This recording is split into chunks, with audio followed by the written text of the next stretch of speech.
doesn't get old. No, it doesn't. It just doesn't get old. Nobody, I so appreciate it. Nobody tinkles the keys, the ivories, quite like Phil does. That's right.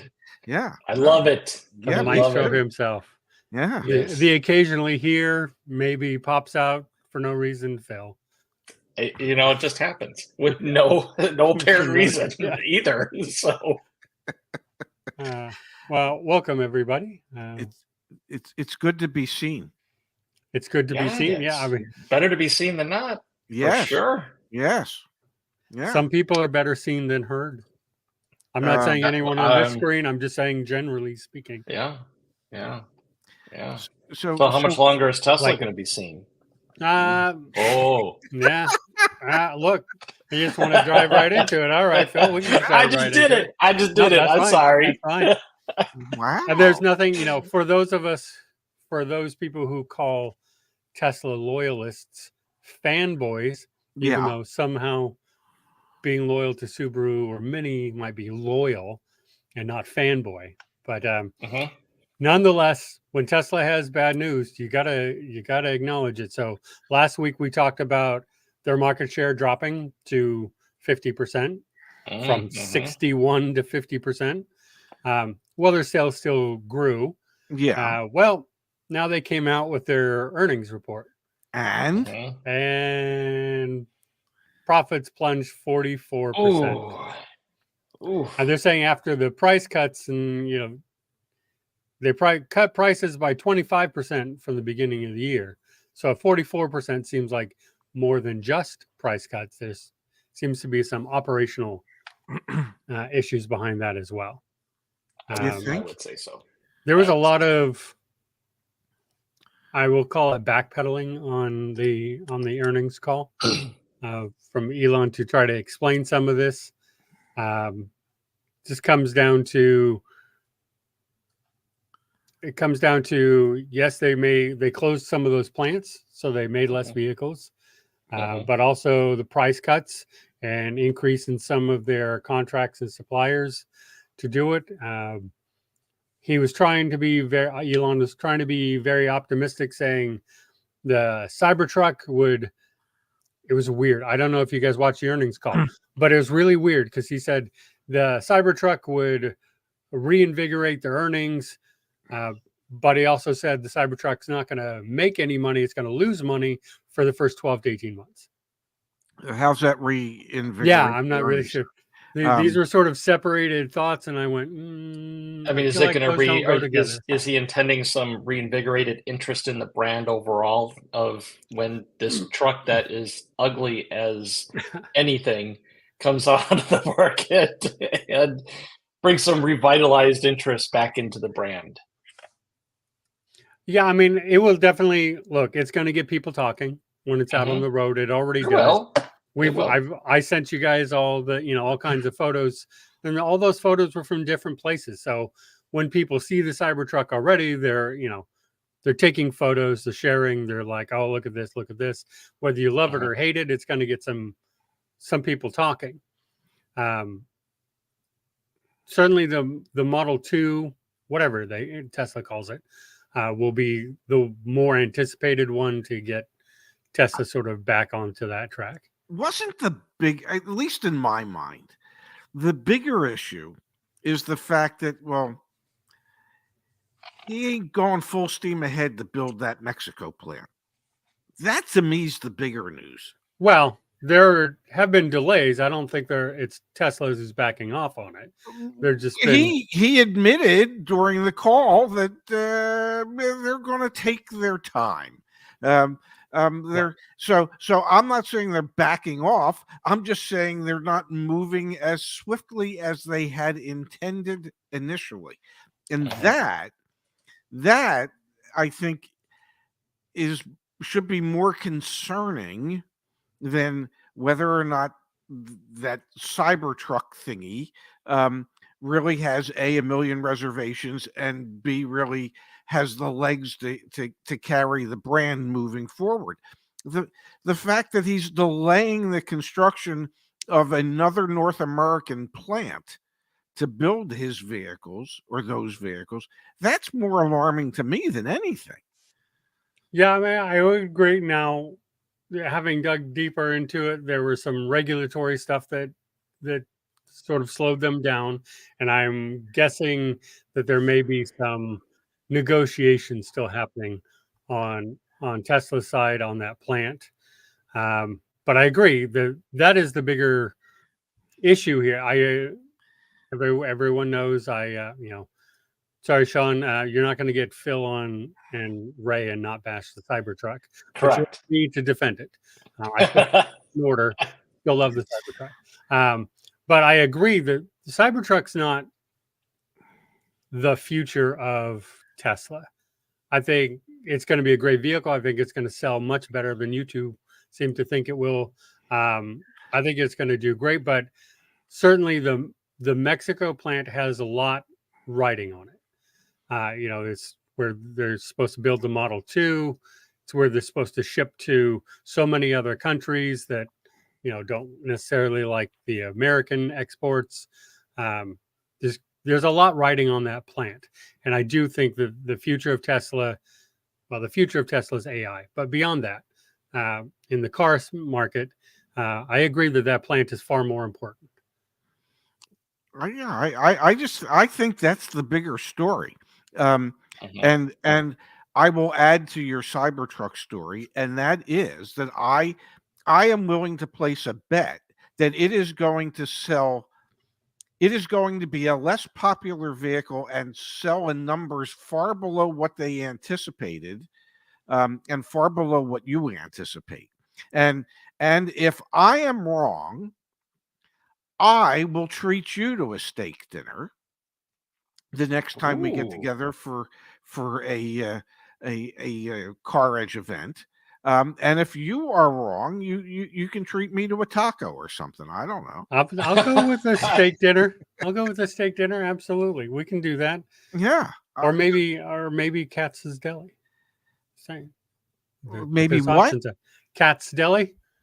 Oh, well, that would be good if we go to New York. I've always wanted to go there. Me too. Yeah. So but maybe that's it. We go to New York. You buy if you win. I buy if I win. No, reverse that. Yeah. You know what I meant. Yeah. You know what I meant. Yeah. I buy if I lose. Yeah, that's right. You buy if you lose. Yeah. Sorry. I'm in on that. Great. Yeah. Because I don't think that's a great bet, guys. I love it. Yeah, and I honestly I don't think that this truck is going to be as popular as everybody would like to think it is. Oh, I fully disagree. I know you guys agree, but I fully disagree. I think it's going to be much better seller than you guys think. No, it's unfortunately we're going to have to wait a couple of years to get that bet going, right? Because was 225,000 in 2024 is their projection. Let's see. Let's just see. And here's the worst part. Nobody still is saying how much the damn thing's going to be. Yep. Well, we'll learn that. We'll learn that on November 30th at the delivery event. Yeah, at the delivery event where they hand out 8 keys to 8 people or whatever it's. Ray, what's your guess on price? My guess, I think the base one will probably be just under 80 grand. Oh, see, that's a lot higher than I think. That's kind of where I was. I think the single motor rear wheel will be 60,000. Nope, no way. Yeah, I think we're at just over 60,000. I think the tri-motor is probably well over 80,000. I think closer to 100. Minimum, it's going to be in the 70s. Minimum, but I'm at that 80K price point. Yeah, that's where I think they start. We'll see.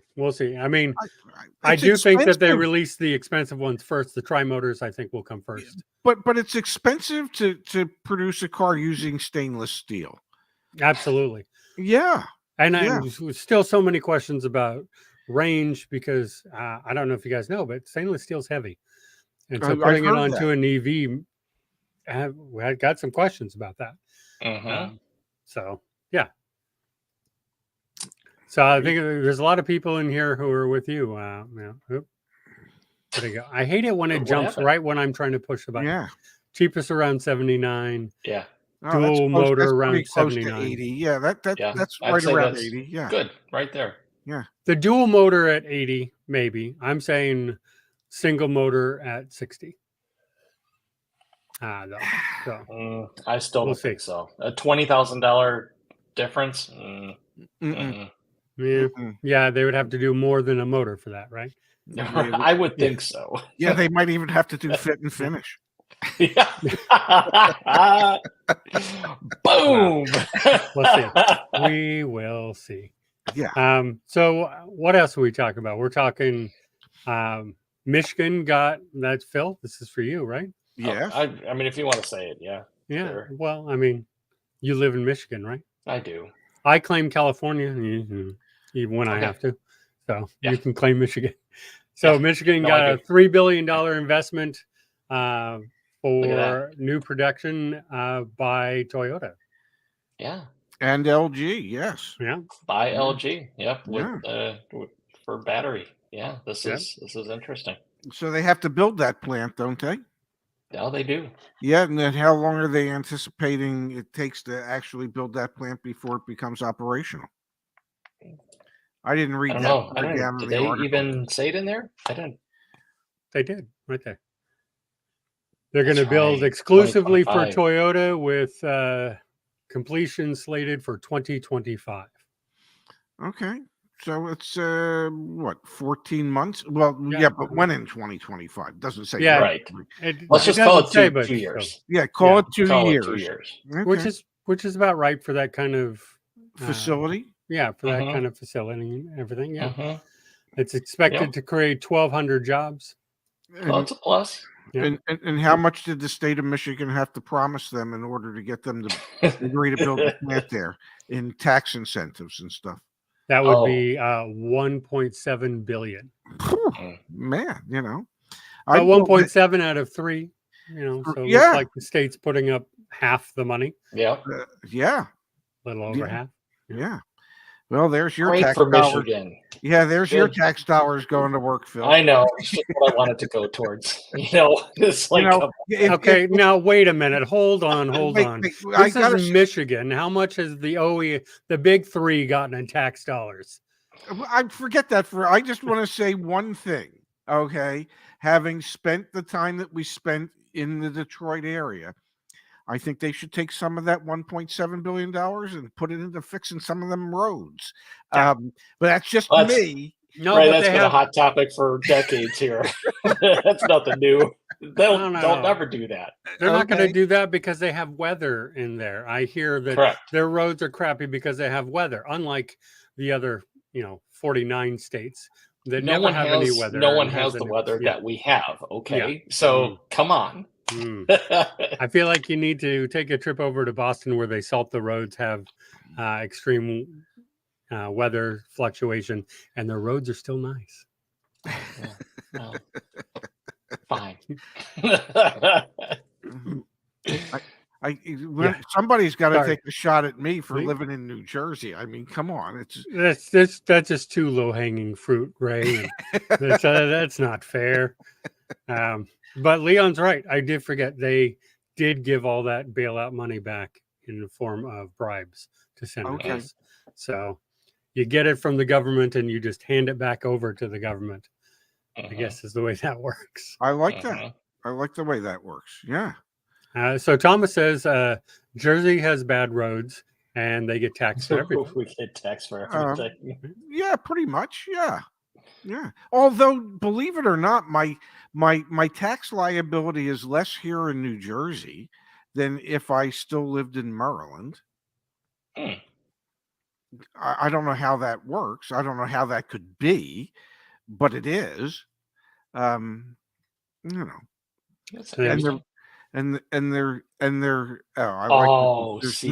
nice roads in Boston. No nice roads. Well, I mean, in fairness, Igor, I haven't been home in like 25 years. So. 25 years ago, they were nice roads. So I don't know what to tell you.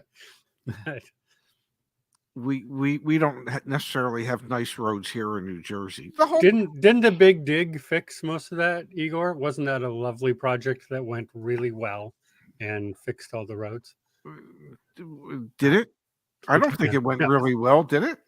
No, it went really well for your people up there in Jersey and who went over to Boston, right? I think they got your people. Yeah, no, I know what you mean. They made some good money over there in Boston. Yeah, no, my people, which at one point in time made North Georgia Avenue in Atlantic City, or Georgia Avenue in Atlantic City, probably the safest street in America, because little Nicky Scarfo, who was the head of the mob, his house and residence was on Georgia Avenue, and his house and residence was under constant surveillance by New Jersey State Police, Atlantic City Police, the FBI. It was you could literally get out of your car, leave it running, go up the street to Angeloni's restaurant, have dinner, come back. Your car would still be there because there was so much police presence in that area. Nobody would think to touch it. So, yeah, our people. Yeah, your Jersey people. Yeah. And he was in the concrete business. It's perfect. Yeah. Scarf, I mean, Inc. Yeah. You guys have a lot of people. All we had was Whitey Bulger. Yeah. No, he was one of the nicest folks around too. Yeah. He got to play both sides of the fence, and he played them well. Yes, he did. And how many of your mob affiliated people have brothers who became senators? Though I'm just not many. Yeah, not many. Oh boy. Yeah. Not many. I will give you that. Yes. Igor says they're still fixing the fix. Like who's surprised by that? But you know what? They're fixing it, Phil. Detroit's just gone like they are fixing it. They patch a lot. Okay, they just patch. Now there are some major road. I mean, every year if you come here, you see those damn orange barrels everywhere. Yeah. Right after winter, right? And it just goes into summer is construction season, right? And they're fixing up the road from winter. I mean, one of the things that I couldn't understand. One of the things I couldn't understand when we lived in Arizona, where you don't really get a lot of weather other than hot. Okay. They were always working on the roads. It was like I just assumed it was a training ground for the other 49 states. And so they all practiced and trained on the roadways in the Phoenix metropolitan area. I didn't quite understand it. I really didn't.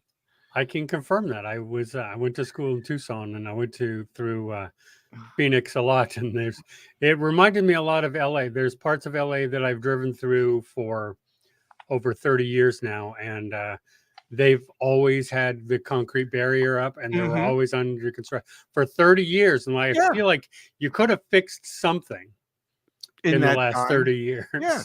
Yeah. But Phoenix really did remind me of that. Like it was always the same ones too. Like it wasn't like this one got fixed and now they're moving over to this section. It was this section here is just forever under construction.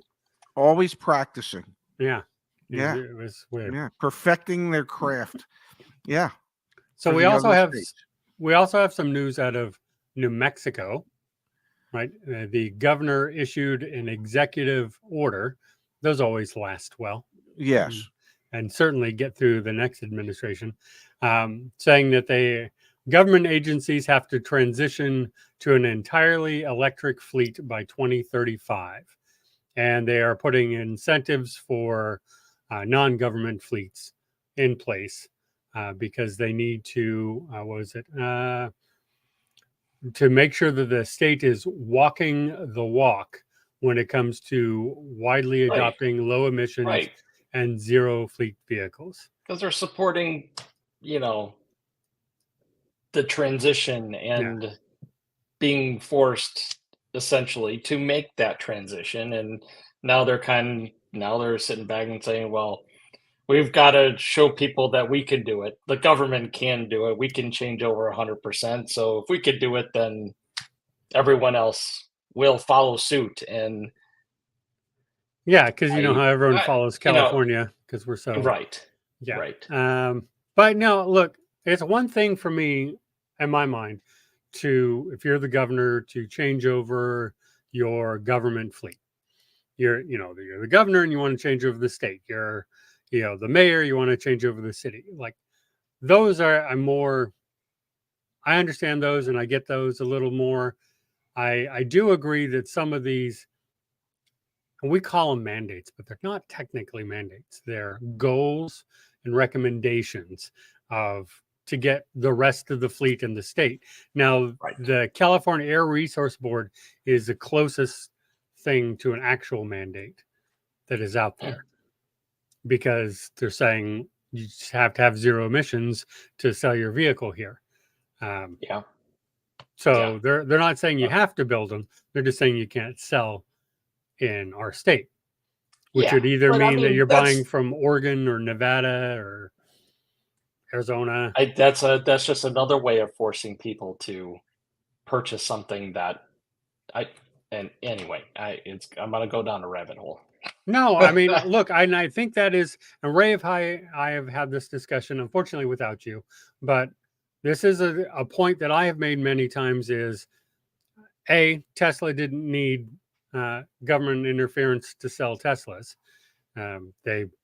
People went out and said, I like the car, I want to buy it.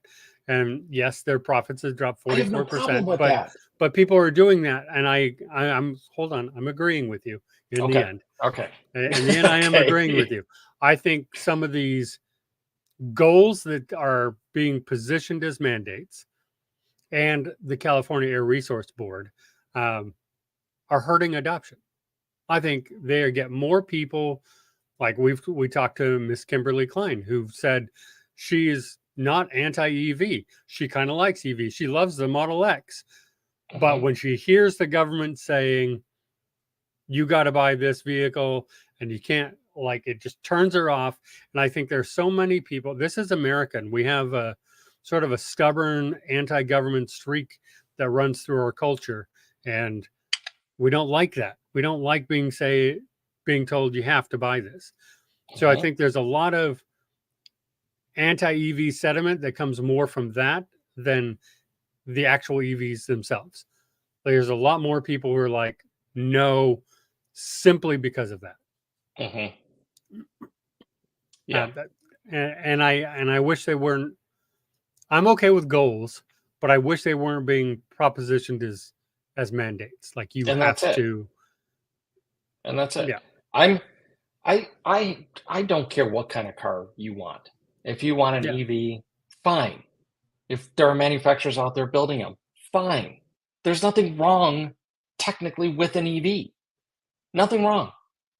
But again, going back to what you just mentioned of mandates and politicians getting involved to push an agenda that, okay, fine. They're not actually saying you as an American have to buy that car, but they put mandates in place. They use all kind of propaganda to push out there an agenda that says you all need to buy these because that's the right way to go. And sorry, I mean, I don't. And yes, there are mandates. There are no mandates. Well, it's not a mandate. It's not. That's not. It's not technically a mandate. They're goals, except for maybe the California Air Resource Board, the CARB standard. That is the closest. But again, I think the media portrays these as mandates, and a lot of people come in there. They are mandates. They're just being circumvented in different ways. They're being put out there but there's no force of law behind it. In a different way. There's no force of law behind it. Therefore, it's not a mandate. It has to be a force of law to be a mandate. I do understand that. I'm talking about a perception of mandate. Yes, I do know it's splitting hairs, but it is. And I'm agreeing. And I am agreeing that it's a perception. And that's what I've said, is the media keeps pushing it that these are mandates. And this idea is that it's a mandate, that it's not. They're goals. They're goals that I think everyone, probably even in our chat, agrees nobody can meet. There's no way to hit these 2030 goals. It's just not going to happen. Right. And if these were mandates, that would become a huge problem. But they're not. They're goals presented mainly by the media and some in government as mandates, but they're not technically. And when we miss those goals, nothing's really going to happen other than, we all know adoption is going to be slower. We just know that. If the government isn't pushing something, the perception of mandates, why not give incentives on all cars? Well, I mean, we can discuss where money goes into everything. EV is a drop in the bucket on what it gets spent, but it's still money. It's still, given $7,500 to incentivize you to go buy an EV. Well, so that gets into this one here, which is the denial about climate change is also hurting adoption. I agree that there's still a debate about climate change, and I've said this many times, no matter where you stand on that debate of it, is if you look at the side that's pushing this really hard, if you believe that they are 100% convinced that man is causing climate change, whether you agree or disagree, that they believe that, then these pushes make sense and that you have to do something. So that's where it sort of gets into whether you don't have to believe, you don't have to agree with them. You just have to agree that they believe it. And if you agree that they believe it, then all these things make a lot of sense. And this push is important because there may be limited time left to be able to fix it if you can. This is a discussion Justin and I have had before because he has a degree in climate science and I read the internet. So one of us may have more power and information in this than the other one. So I would love to have that specific subject with him. I've asked him to come on again about that specific subject and let's talk about, because I admit to, I know a lot that I have read on the internet, which is not to say it's information, but I have a lot of opinion and I like to have that discussion. But when we're talking about the mandates and all those things, I definitely think if you believe that man is causing climate change, or you believe that these people do, then all this makes a lot of sense. And of course you have to do it. You have to, if you're barreling down the road towards a cliff, you don't just wait until you get to the cliff to do something. You try to slow the vehicle now before it goes over the cliff. So, that's what a lot of these people are saying they're trying to do. So I'll say that on the mandate thing of it. But I agree in the free market. Just let there be, I go back to Tesla hasn't needed anyone's help. I mean, they needed lots of people's help. They almost went broke like 5 times and, lost money for a decade. But they didn't need, government mandates to sell vehicles. Well, they sold vehicles even when they didn't have the $7,500 tax credit anymore. Yeah. Yeah, they've so it's like the people who want, I do believe there's a market. Look, I'm one of those people. I bought it. Yeah, I like Teslas because I like Teslas, not for any other reason. I really don't have a political or scientific reason other than I like the tech, I like the car, and I like that I don't pay gas. That's it for me, and that's enough for me. So, and I don't think they need a lot of it. And now we have the story that Ray, you and Zach touched on too, of Mercedes, right? Their models are slow to sell. And I think this goes to how many times have we discussed the expensive EVs, that market is saturated. The people who can afford those have bought them. And now we're at the point where it's got to be affordable. Well, and let's face it, Mercedes isn't interested in making affordable. No, they're not. Ray. No, they would ruin their brand if they made affordable. Yeah. So what it's the best or nothing. Okay. So they made the best and now they get nothing.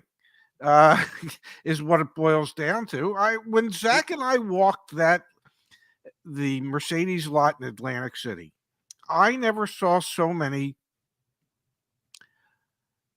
EVs sitting in one location and all next to each other, so that if one went up in flames, Atlantic County, New Jersey might have been wiped off the face of the planet, because it was just row after row after row of EVs that nobody wants, or that at least at that price point. Yeah, and you could throw $7,500 at $135,000 EV. It's still not getting it to It's the not price doing point anything, where it's really, right? affordable.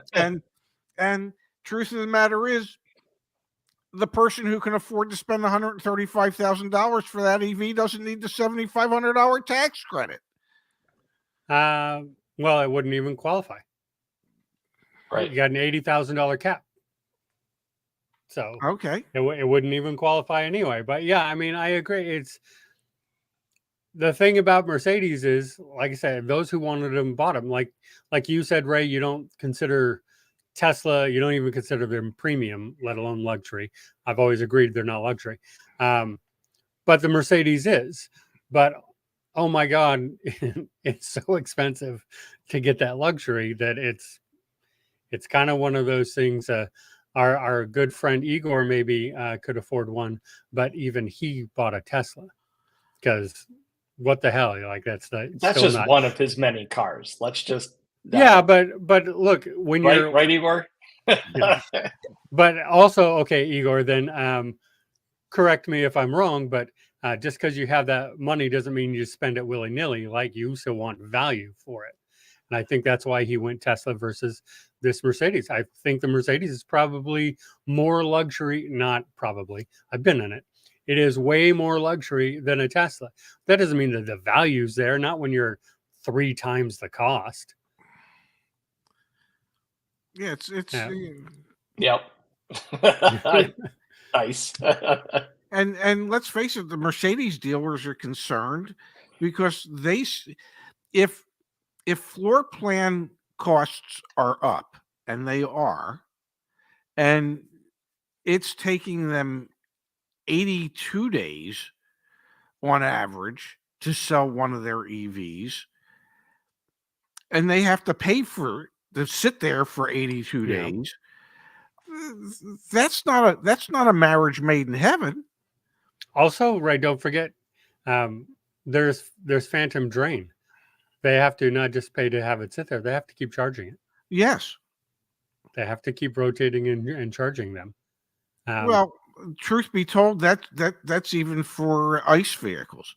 There's so much electronics in all of these ICE vehicles that most of the manufacturers have programs for the dealers to be checking and charging batteries every 30 days because there's just this constant drain on the 12-volt battery in the car.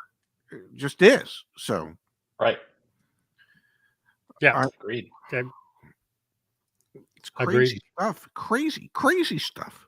Everybody, nobody wants these vehicles sitting there the longer. I mean, look, you can probably get 15% off in EQS right now. It's still really expensive. So, and because these dealers want to get them out, 12, 15% probably, because they want to get rid of them. It's still really expensive. And again, the people who can afford even that reduced amount, those who want EVs already have them. They just already have them. So, So this is all about now. This is why getting regular people into people like us here on the screen, who I don't know about you guys, but I'm not making $250,000 a year. Zach does not pay me that much. Ray, if you'd like to solve that for me, please do. I can't. Let me help you. I believe he pays me less than he pays you. But he pays you with love and affection. He does. Yes. And I appreciate that. But, like until these are more affordable, and look, I will give Tesla the Model 3 now but I would still wait till January to where I can get $7,500 off up front. Well, possibly. that makes sense. I mean, I get that. So, but outside of that, there's not really a lot of others. And now we are seeing what we have pushed back for the last year on.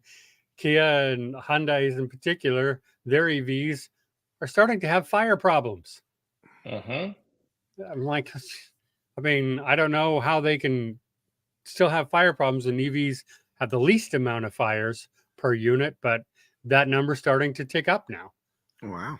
Yeah. So, something's got to be done. And of course, it's Kia in EV. Apparently, they just have to have all their vehicles set on fire. So maybe they're just trying to balance things out. ICE versus EV, it could catch on fire either way. I thought something interesting. The car dealership guy tweeted yesterday was from something he had gotten from a Hyundai dealer, where they're losing, in order to move these vehicles, they're losing upwards of $2,300 a copy on their EVs, the Ioniq 6, the Ioniq 5, just to get rid of them, because people aren't they're starting to sit. People aren't buying them. Right. Correct. Which seems to indicate to me that, we read all these statistics about how demand is there and the penetration of EVs in the marketplace is higher than it's. How's that the case if these dealers have them and they can't sell them? I think demand is increasing, but at the same time, they finally ramped up some production, and production increased faster than the demand is increasing.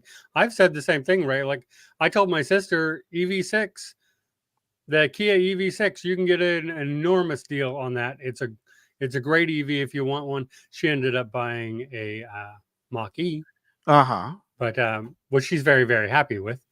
But nice. Again, nice. She went EV at least, even though against my advice on which one to get. But she loves her Mach-E. She's had it for a week now. Loves it. Nice. Awesome. But I've said for a long time, like the Ioniq 5, Ioniq 6, Kia EV6, you can get some really good deals on those because they are lining up. I went to the dealership, 2 rows of EVs just sitting there. There was a point in time, not all that many months ago, where you were waiting to get one. So, things have certainly changed, and I think it's sort of a combination. I think demand is still going up, but at a much slower rate, just like inflation, right? When it goes from 12% to 3%, it doesn't mean that, it's lost. It's just going up slower. Yes. So EV demand, I think it's the same thing. It's going up much slower. It's not shrinking, but it's going up slower at the same time that manufacturers have finally started being able to ramp up some production. And hey, we got a whole bunch of new EVs coming out in the next 2 years. Well, so are we going to see what GM did and say, well, we're going to wait? Yeah, but it's not that long of a wait. But anyway, yeah.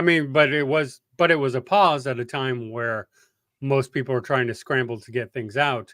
And now GM's sort of like, because the Silverado is ready to go. They're still looking to produce like 400,000 of them, something like that. It was some high number by the end of next year or something like that. Yeah, which is too high. I'm like, where are they going to get the demand for that? I'm sorry. They're just, it ain't going to happen. The demand doesn't exist. Correct. Well, I think they're all trying to scramble because I think a lot of people who are looking at EVs look at chargers incorrectly, but they still are like, where can I go charge up? Where can I go charge up? What does network look like? On that front, Ray, BMW Mini just announced they're going North American charging standard. And was the day before yesterday, Toyota said they will be using it. So I think that sort of clinches the Tesla that standard. Yeah. Okay. So I think that sort of clinches that standard. Like, okay, we're all going to have the same plug now. We've pretty much decided we're going VHS and not beta. Exactly. And we didn't even need the people who decided that along the way. Ray knows who I'm talking about. Yes. We have a couple comments that we go over. EVs right now just aren't for everyone. 100% agree. I get people all the, I'm a coach, so I think everyone knows that. I talk to members all the time. I get a lot of people who come to me for EVs. As a matter of fact, they go to other coaches and are referred to me for EVs. And I qualify a lot of people, and it's like, I just don't think it's the right vehicle for you right now. Like maybe your next purchase. I 100% agree. They're not for everyone right now. I happen to live in California where we have amazing infrastructure. We got great incentives. It makes a lot of sense. Our weather makes sense. It's all there. A lot of other places, I just don't know that it makes sense right now yet. And then we have a let the free market determine this when there's incentives and rules for almost everything else. Not everything, but I understand the point on that. I do get that feeling myself in the, when we talk about, EVs and you need to incentivize them. Man, cars have been incentivized forever.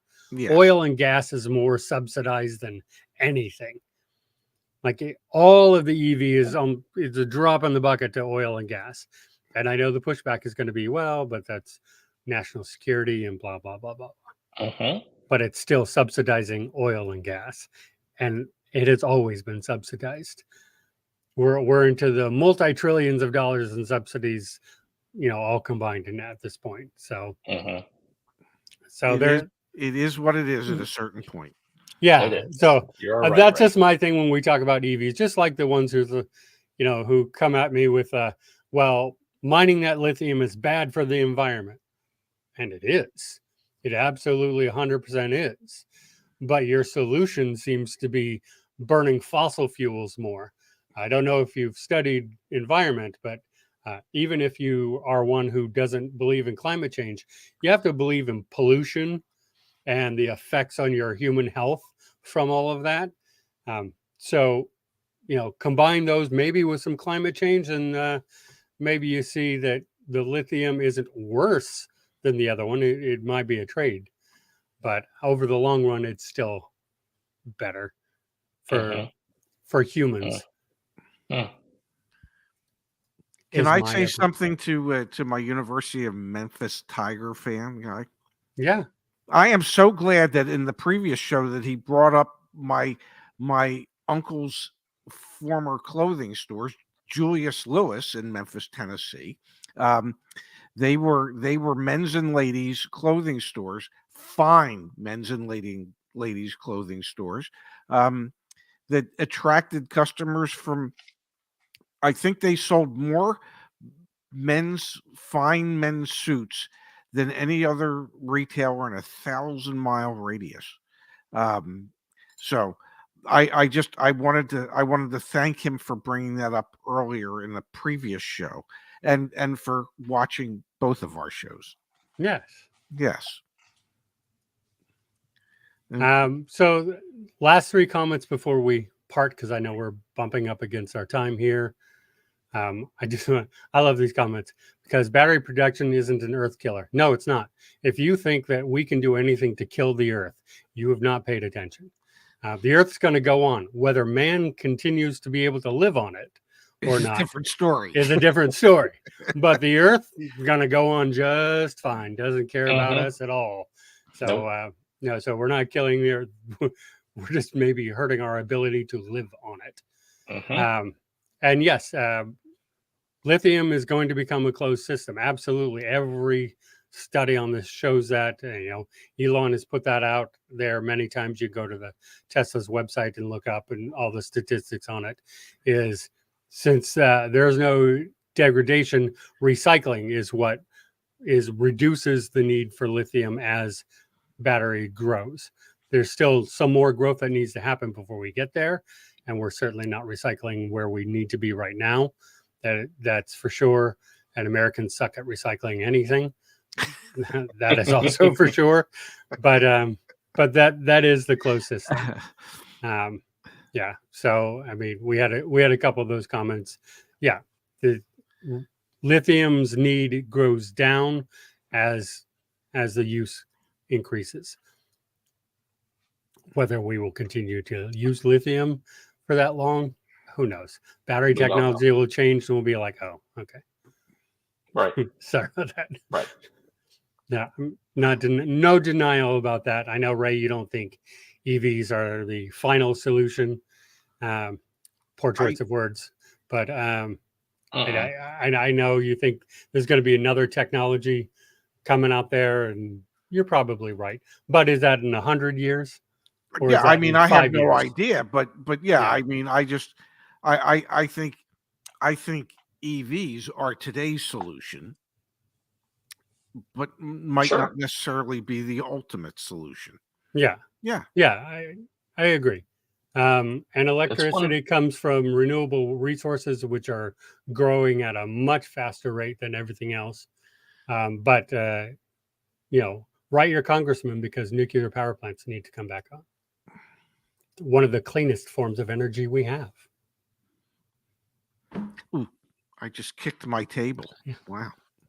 Okay, sorry about that, Ray. And no nuclear power plant. Sorry. Yeah, I think Ray's that upsets Ray because it's getting to be lunchtime, and he's I'm sure you're It is.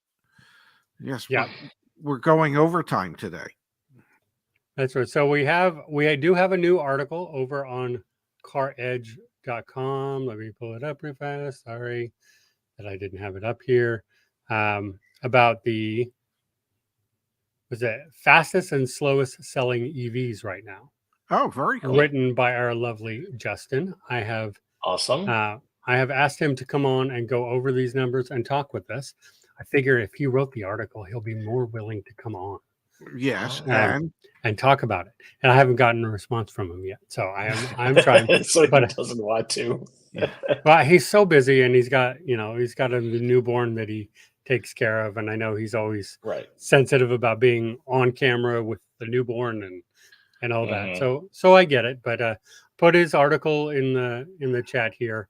It's a great article as always. Justin does all of his research. If you have a choice of listening to me or Justin, listen to Justin. I have opinions. He has numbers.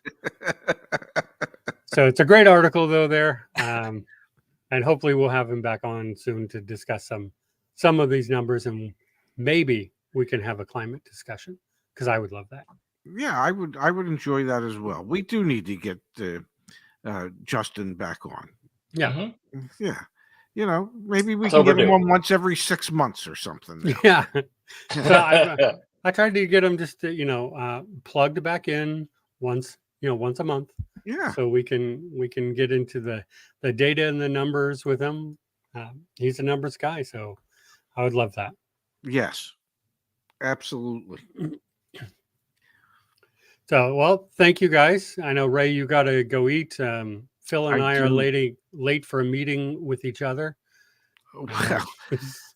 Well, enjoy your meeting.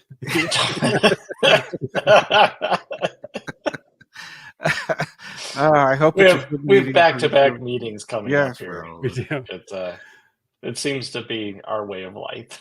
Yeah, that's your way of life. I try to avoid my way of life, meetings as I can, but Phil's calendar is always in a meeting. Like, okay, geez, good luck with that. Yeah. So we will be back next Friday, maybe with a special guest. Maybe, I don't know. I'm trying to get my sister to come back on, but I think we're going to wait a month after she's had her vehicle to come on and tell us what it's like to drive an EV in Boston. I think because I do not know that. I think that'd be good. Yeah. And then I got a couple other guests. And for those who haven't watched the Ray and Zach show but are here, which I don't think there's any of you, but just in case. We do have a new podcast coming up in 10 days. It's Auto Insiders with Ray Shefska. Who? Where Ray is talking to people from all over the industry, including our own Igor here. We have an episode with him where Ray's just going to talk about, their history and their, how they got into the business and some opinions about the business. It's a great podcast. Only Ray and I have heard every episode so far. And I will tell you, they are amazing. We don't have a bad episode in the mix. They're all great. Lots of fun stories. There's lots of interesting people out there. Are we allowed to say who some of the participants are? Sure. We have interviewed. I've interviewed Miss Kimberly Klein, the F&I goddess herself, nice. Kelly, the car mom, Igor, Jared Kalfas, the president of Black Book, and a nice young woman by the name of Erin Whitty, who is the director of consumer protection for the Consumer Federation of America. Wow. Yeah. And that was all of them have been really, really interesting. And we have people like, Brandon from Car Questions Answered, scheduled today. I'll be interviewing Brandon, and on Monday be interviewing Farzad. So it's just really fun because it's serious, but not serious. Yeah, it's as Igor says, it's very casual. It's not a news you can use show. It's not a debate show like this one.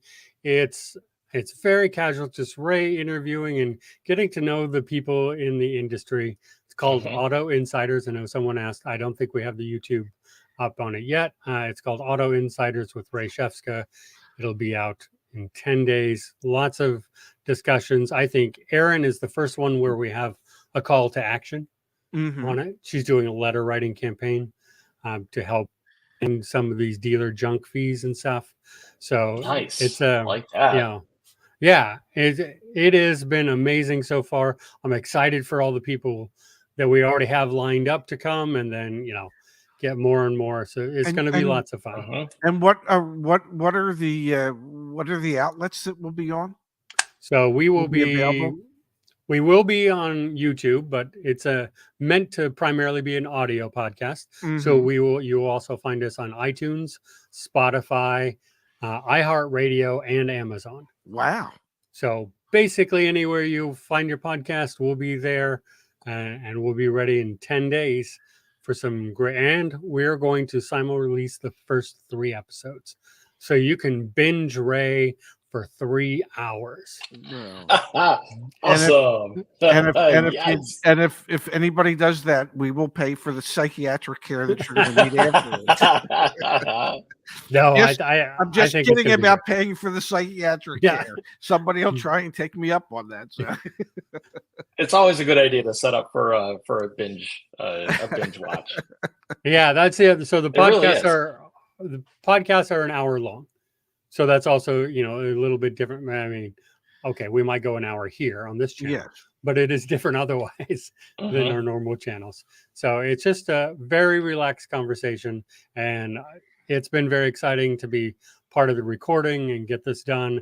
And I am very excited to release them and see how everyone else feels. May I say one thing? Of course. These interviews would not be possible without Justice. I'm just putting it out there. He puts it together. He keeps, as most people know, it's almost impossible, but he keeps me on task. And he puts the whole thing together. So this would not be possible without the efforts of Justice. And I can't thank there you go, Justice. Yeah, look at that. Nice. Yeah. Well, thank you, Ray. I appreciate that. And to my boss, who might be right there. Yeah. For letting me do this and giving me the time to be able to go out on this project and do it. Very much appreciated. I am having a ball doing this. So I'm really excited. I'm so happy. I'm so happy for you that you have the opportunity. It really is super cool. All right, guys. So that's enough smoke blowing up me. So now Ray's got to go eat something else smoked. What do you got on the menu today? I have some pepper ham and some Swiss cheese on rye toast. Just saying. Yeah. That sounds good. I know, and it's time for me to get to it. That's right. All right. Thank you, everyone. Thank you. Thank you, Ray. Hey guys, Phil, have a as great always. weekend. Yeah. Right. Have a great weekend, everybody. Bye. And hit the button. That's how we